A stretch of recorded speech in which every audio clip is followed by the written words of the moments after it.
So, hi, I'm Simon.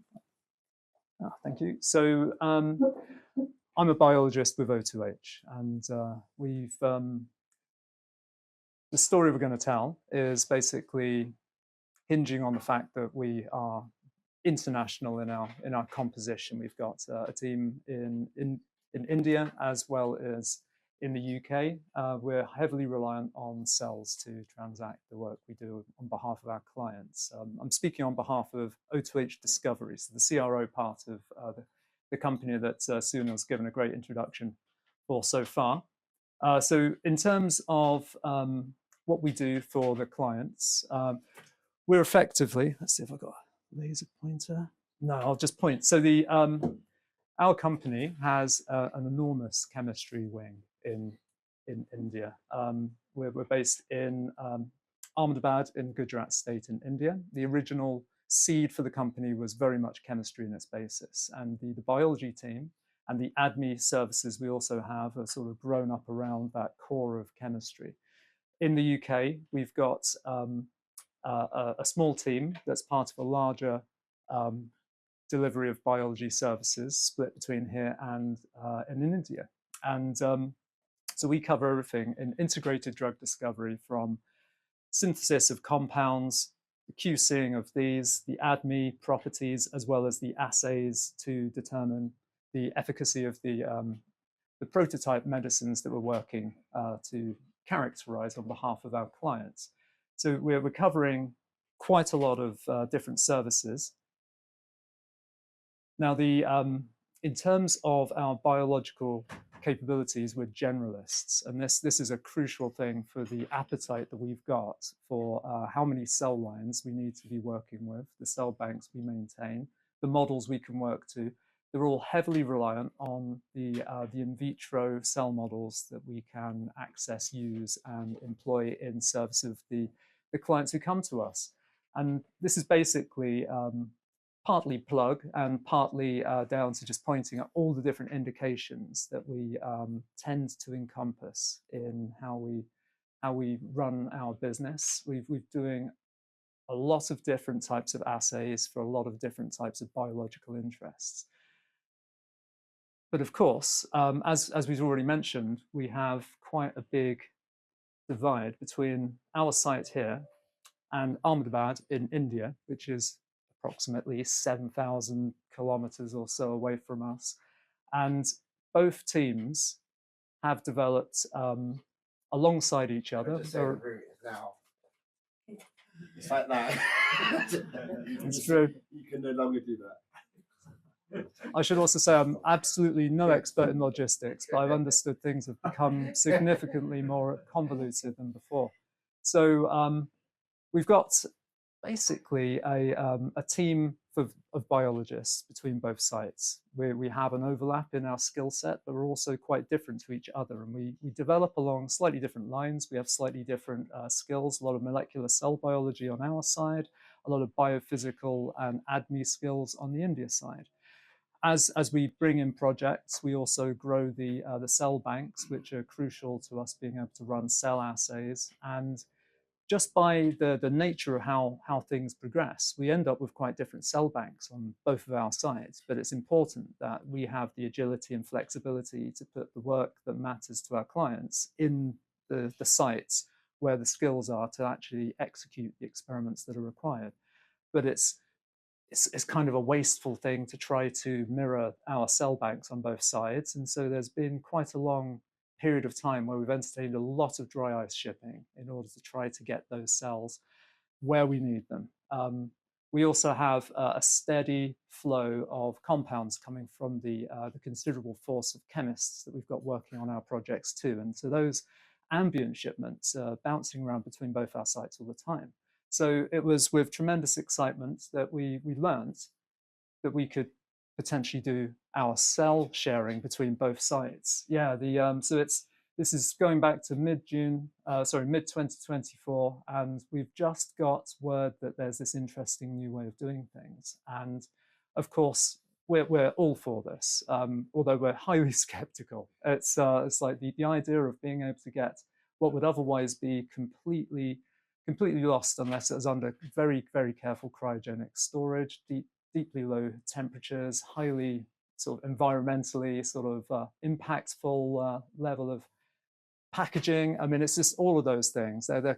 They're premium choices. So in 2024 price terms, we knew that if we were going to send a parcel of cells of any number over to our colleagues on the other side, we're going to have to be looking at a four-figure number. And well, it's we might know some guys on the inside, but it's we were looking at our back of the Petri dish calculations for what the Atelerix sort of option would be. And sorry if I'm Atelerix or Atelerix, I never quite get the right one, the stress in the right place. But the this number was for our sort of first test, just to see if this is not make-believe. 4 vials. The guys in India actually were trying to like twist our arm for a lot more, but we reached our kind of sort of sense of risk with 4 vials shipped. And there's a range of different cell types, but baked into this sort of imaginary number that we had was effectively what it would take to send our typical ambient package across, plus a couple of 4 vials, say, of the cytostore product, which we were looking at. Just, you know, it doesn't look as magical as it turned out to be, but we also were not really watching the weather reports particularly closely. Since April that year, it had been a horrific heat wave in pretty much the whole subcontinent, and it even got its own Wikipedia page. This is it makes it. We really did put this into the highest stringency test that we possibly could do. It also had we were looking at the numbers and saying it normally takes less than 5 days for one of our ambient packages to hop across there. And so we're thinking that's well inside the goalposts that we're led to believe the survival period for something. Yeah, it ended up being 10 days because not because we had trouble with Indian customs, but basically the entire country was struggling to deal with just the thermodynamics of what the weather was doing. And so our package ended up sitting for the best part of those 10 days at a staggering temperature. It was 50 in other places, but we know that we were being held at quite unfriendly temperatures for quite some time. The team, on receiving the package when it finally made its way through to them, still diligently stuck with the brief. They got the vials out, they followed the instructions, brought out the cells, and no losses at all. The viability was hardly affected beyond what we would normally expect to recover from standard storage conditions anyway. And these went straight into assays that had already run on this side, and they performed exactly as we would have expected.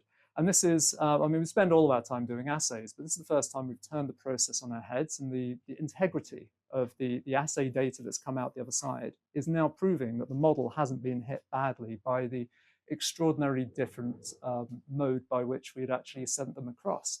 So that's it, we're sold after that point. We've just gone from, you know, healthily skeptical scientists to suddenly just entirely, I don't know, it's like a Kool-Aid moment for us where we're just completely convinced at that moment. It's I would say so far, everything we've been doing since then has been entirely cytostore. This is, for us, it's covered a lot of bases for our requirements for moving cells between both sites. So what it's actually done for us is effectively given us a virtualized bank between both sites, and the time delay to actually absorb, should we want to hop cells from one site to the other, is remarkably quick now, and extremely, much more affordable than we would have encountered before. We've also been in the happy position to, as we're ushering in new projects, to speak to clients directly and recommend that they also consider using this to move their cells. Quite often in a tech transfer frame, we might have the client's own cells be what they would want us to work with. And even if they were at the other end of the same country, that dry ice shipping is like the go-to way to do this. But now it's almost like you could sort of bootleg your cells and under any terms you possibly would want. So this is, yeah, it's very much yeah, a happy story in terms of introducing a new technology to a team that thought they'd seen everything so far. You know, it really wasn't a place we were expecting to get excited overnight and start talking logistics. In my career, I didn't expect to be commenting on shipping cells as a you know, as a bleeding edge moment. But it's yeah, here we go. We've got I shouldn't talk about both teams without actually showing them, and we've got intrepid biologists on both sides of the company.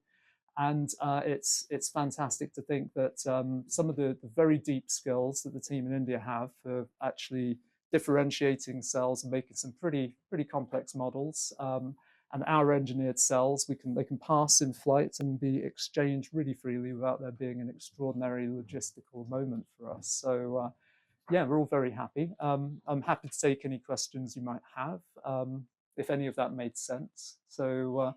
And hopefully I've kept the biology to a minimum as well. I'm excited about the next talks because there's going to be some interesting stuff that I'm sure I'm going to learn what we could be looking at to do next. So yeah, thank you. I think rambling at the time. Yeah, thank you.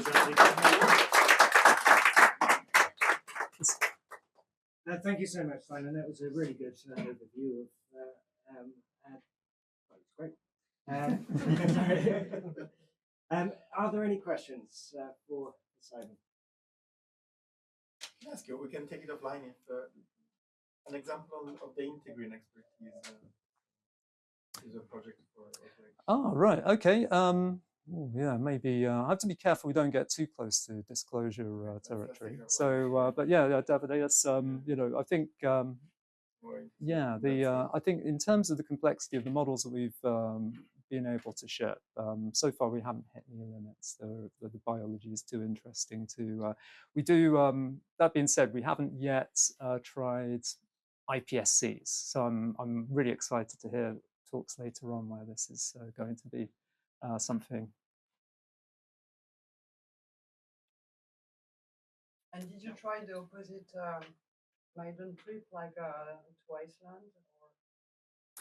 Well, we have had India send cells to us too. So the most so our team on the other side, they actually probably have made the most ambitious of our cell lines so far that we decided to pop in, and this is terminally differentiated cells. And that's interesting to me in my past as a cell cycle scientist, because you get interested when you hear that the biology is being pushed into a quiescent state or out of cycle. Different things happen, and sometimes it's a one-way trip. So it was quite exciting to see there was still viability in a terminally differentiated state from cells that we managed to have hand-tailored by our colleagues and then shipped across cytostore again.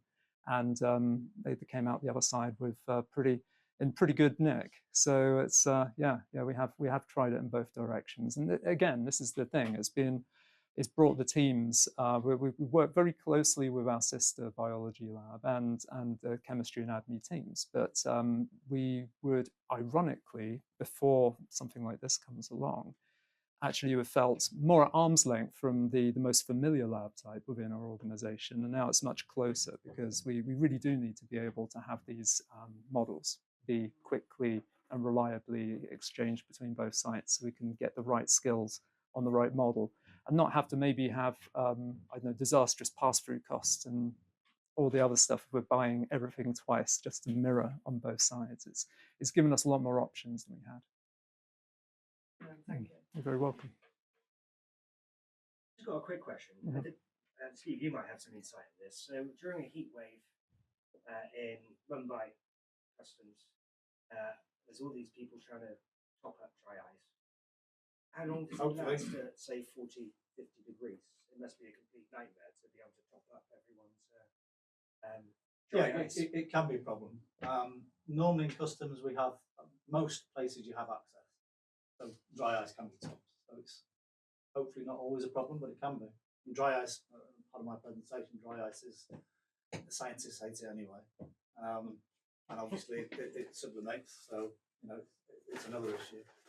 But we've had similar problems when it doesn't go well. So that extra 5 days can be a big issue.